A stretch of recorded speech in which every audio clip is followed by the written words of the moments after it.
Bueno, estamos encantados hoy en mejor compañía imposible.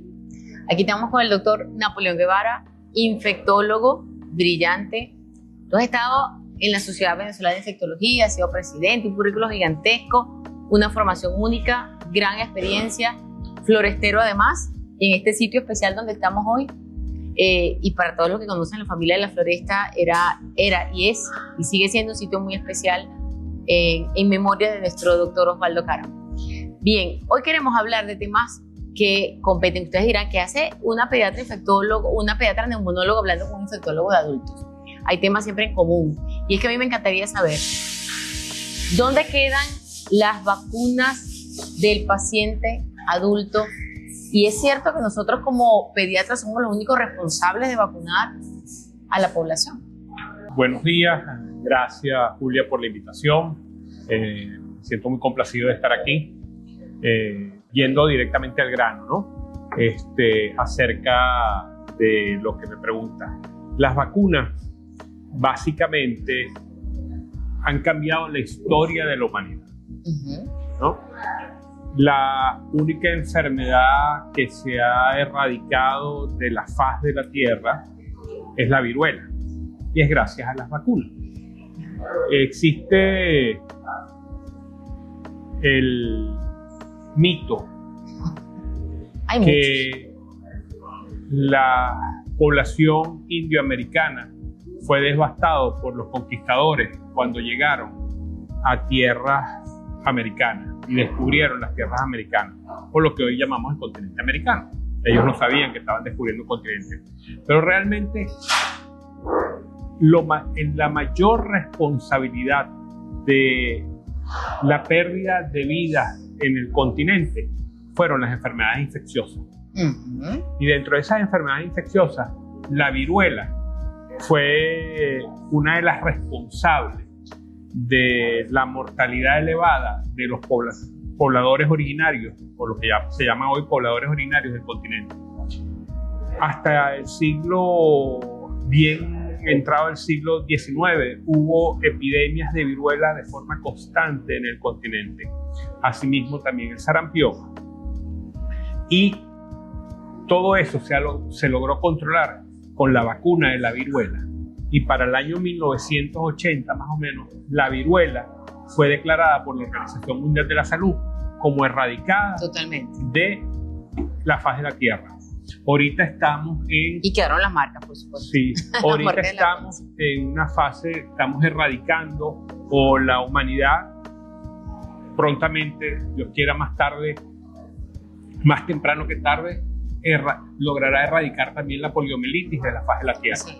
Todavía existen bolsones de poliomielitis, áreas donde hay casos de poliomielitis, donde no llegan las vacunas por los conflictos. O sea, es que yo no he visto casos de poliomielitis nunca. O sea, en mi ejercicio médico no sé cómo se presenta. Claro, teóricamente lo sé, pero no tengo la experiencia de haber visto pacientes con poliomielitis. Bueno, uno conoce personas que tuvieron polio y que tienen secuelas de polio, pero que uno haya presenciado un caso de poliomielitis, jamás. Asimismo, tampoco hasta muy poco, en 2016-2017, que hubo un brote de difteria, yo jamás había visto un caso con difteria, hasta que hubo un brote de difteria, y ese brote de difteria se debió a disminución de la cobertura vacunal. Ahora, después de esta pequeña introducción de lo importante que han sido las vacunas para la humanidad y lo importante que siguen siendo, podemos hablar mucho acerca de vacunas, porque ahorita existe una controversia bien importante en el gobierno de los Estados Unidos acerca de las vacunas. Las vacunas atraviesan transversalmente la vida del ser humano. O sea, hay vacunas para recién nacidos, neonatos, preescolares, escolares, adolescentes, adultos mayores. Y hay esquemas de vacunación para grupos y poblaciones especiales. Como usted y como yo, como somos trabajadores de salud, tenemos un esquema de vacunación específico para los trabajadores de salud. Hay esquemas de vacunación específicos para el adulto mayor, esquema de vacunación específico para las personas que tienen problemas de su inmunidad o que tienen inmunosupresión. Hay esquemas de vacunación para los adolescentes, para los escolares. O sea, todo el mundo tiene un esquema de vacunación. Así es, nos tiene que quedar claro que la vacuna no es exclusividad del pediatra, no es exclusividad del que tiene una población de pacientes entre el 0 días de vida, 1 mes, 2 meses y los 15 años de edad. Existe vacunación también para el adulto joven, para el adulto contemporáneo, para el adulto mayor, y eso me encantaría que pudieras ampliar. Vamos a conversar con algo que es bien importante ahorita, porque recientemente en Caracas y probablemente en Venezuela ha habido un brote bien importante de infecciones respiratorias, sobre todo influenza, y otra vez hay casos de COVID, gracias a Dios, no gracias a muchísimas cosas, no de la severidad que nosotros veíamos. Pero, por ejemplo, hay un brote o hubo un brote de influenza muy serio. Ese brote de influenza causó una gran cantidad de personas hospitalizadas, sobre todo en adultos y adultos mayores, y adicionalmente causó muertes de influenza. La influenza es lo que llaman los norteamericanos el flu, que es una gripe un poco más fuerte, más intensa, y la influenza debería vacunarse anualmente a todos los mayores de 65 años. Deberían vacunarse contra la influenza y adicionalmente contra la influenza aquellos grupos vulnerables o de riesgo deberían vacunarse anualmente contra la influenza. Así es. O sea, todos los adultos mayores de 65 años deberíamos tener la vacuna de la influenza. Bueno, deberíamos, no, todavía no llegamos a esa edad. Pero no digamos la edad. No la ponemos todos los años por ser personal de salud, porque claro, el trabajador de salud debería vacunarse todos los años contra la influenza. Asimismo, vacuna para neumococo.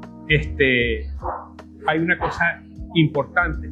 Las personas que van a cuidar a recién nacidos o a los nietos, los abuelos, deberían vacunarse contra la toferina. La semana pasada vi 3 casos de toferina documentados por laboratorios serios de que eran casos reales de Bordetella pertussis.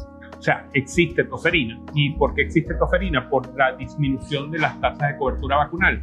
Y adicionalmente hay otra gran cantidad de vacunas que pueden ponerse los adultos, como por ejemplo la vacuna contra el herpes zóster o la culebrilla, que es una vacuna del dolor.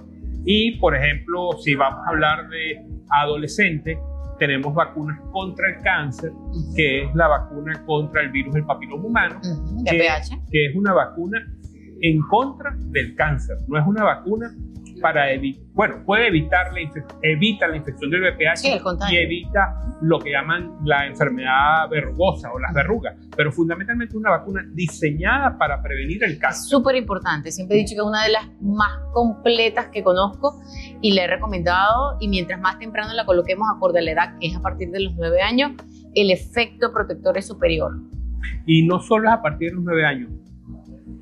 Puede vacunarse personas hasta los 30 años, pueden vacunarse en contra del VPH. Si son algunas poblaciones vulnerables, también deberían vacunarse contra el virus del papiloma humano. O sea, en resumidas, como comentamos, las vacunas atraviesan transversalmente a la vida del ser humano. Todo el mundo puede vacunarse y debe vacunarse. Así es. Y debe vacunarse. Hay centros de vacunación, hay consultas de vacunación. Pregúntele cada vez que usted vaya a su médico de cabecera cuáles son las vacunas recomendadas para su edad y revise periódicamente sus esquemas de vacunación. Y tú como experto, como conocedor pero perfectamente de la materia que estamos hablando y vacunación en adultos, ¿qué mensaje le das a nuestros colegas, infectólogos como tú, internistas, neumonólogos que manejan patología respiratoria, un poco para cerrar y concluir el tema de vacunación en adultos? ¿Qué mensaje le damos a aquellos que no son pediatras y que son médicos y que también tienen la gran oportunidad de entrevistarse con un paciente en cualquier espacio, en cualquier lugar, en una consulta de rutina, en hospitalizaciones, en emergencias, con respecto a vacunar al paciente adulto? Bueno, yo creo que todos los médicos, todos, cuando me refiero a todos los médicos, todo el espectro médico que pasa consulta debe tener una formación en vacunas. Yo siempre he dicho que los grandes vacunadores, siempre he dicho no, la literatura médica lo dice, que los grandes vacunadores son los pediatras y que los pediatras deberían también cuando están vacunando al nene, ofrecer la vacuna a los padres, al abuelo, que llevan a los niños a la consulta, y aprovechar esas oportunidades y vacunar al adulto. Pero los neumonólogos que ven individuos con infecciones respiratorias, los médicos internistas, que son los médicos que cuidan a la población adulta, que hacen medicina preventiva a la población adulta, tienen un rol muy importante en estimular y indicar las vacunas o la vacunación a la población adulta. Y también los médicos que ven adolescentes y los médicos que por cualquier y otra cosa que se nos ha pasado, que es importante, los médicos obstetras. Los obstetras tienen una responsabilidad importantísima para vacunación de la mujer embarazada, porque la mujer la embarazada es una población de riesgo a tener procesos infecciosos más severos durante el embarazo, como por ejemplo influenza, hepatitis B. Hay que estimular la vacunación de hepatitis B en la embarazada, la misma bordetela pertussis, por la toferina, que tiene incluida la vacuna del tétano. Entonces los obstetras tienen una responsabilidad importante, y hace muchísimos años, quizás cuando yo estudiaba medicina, había como un tabú y un poquito antes, había como un tabú o un mito de que a la mujer embarazada no se le ponía vacuna. No, tiene un esquema específico. Por el riesgo que podía implicar para el bebé y para ella misma. No, hoy día se debe estimular y se debe indicar la vacunación en la mujer embarazada. Y para cerrar, o no para cerrar, pero un comentario final, hoy día existe una controversia muy importante en los Estados Unidos, ¿no? Sabemos que quien dirige el equivalente del Ministerio de Salud en los Estados Unidos, o lo que se llama el Departamento de Salud, es una persona que tiene una posición un poco controversial, vamos a decirlo así. ¿Cómo llamarlo de una manera más controversial ante lo de las vacunas, y sobre todo contra la vacuna de COVID. Y en los Estados Unidos se sacó de las indicaciones para vacunación la vacuna del COVID para la embarazada, y se sacó la vacuna del COVID para niños menores de, no recuerdo, pero creo que menores de 5 años. Y existen unos editoriales muy fuertes, una posición muy fuerte de la Academia Americana de Pediatría, de la Academia Americana de Ginecología y Obstetricia, de la Sociedad Americana de Enfermedades Infecciosas, e incluso editoriales de revistas muy importantes como el American Journal of Medicine o el JAMA, del New England Journal of Medicine, en donde fijan su posición y donde se envía un mensaje ambiguo a la población. ¿Y por qué un mensaje ambiguo a la población? Hay muchas áreas del mundo, y los Estados Unidos hoy día tienen un brote de sarampión importante, un brote de sarampión que ha provocado muertes, y en Estados Unidos no se reportaba una muerte por sarampión desde hacía muchísimo tiempo, y ha habido muertes por sarampión. Entonces, ¿por qué ha habido muertes por sarampión y hay un brote de sarampión? Sobre todo en el estado de Texas, porque la gente ha dejado de vacunar. ¿No? Se ha dejado de vacunar. Entonces, por un lado, se estimula a la gente que se vacunen contra el sarampión, pero por otro lado, entonces sacan del territorio o se sacan de las indicaciones las vacunas contra la COVID-19. Este es un tema súper interesante, y en la segunda parte también lo vamos a abordar, porque definitivamente es importante que nuestra población mantenga normas de prevención, y las vacunas son una excelente forma de prevenir las complicaciones severas y graves de la gran mayoría de las enfermedades para las cuales cada vacuna está diseñada. Mil gracias, y volvemos en una segunda parte.